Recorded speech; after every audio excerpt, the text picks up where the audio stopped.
আজ বানিয়েছিলাম পাকা তাল দিয়ে লুচি। 2 কাপ ময়দা, তার সঙ্গে স্বাদ মতো নুন, 1 চামচ চিনি আর 2 টেবিল চামচ সাদা তেল দিয়ে ভালো করে ময়দার সঙ্গে মিশিয়ে নিলাম।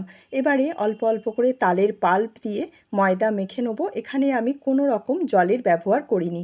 আর যেরকমভাবে আমরা লুচির ময়দা মাখি সেই রকম মেখে নিয়েছি।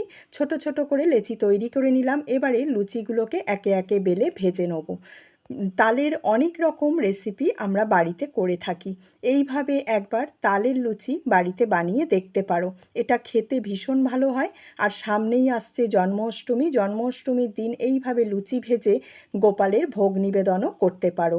এটা খেতে যেমন ভালো আর বানানো তো খুবই সহজ।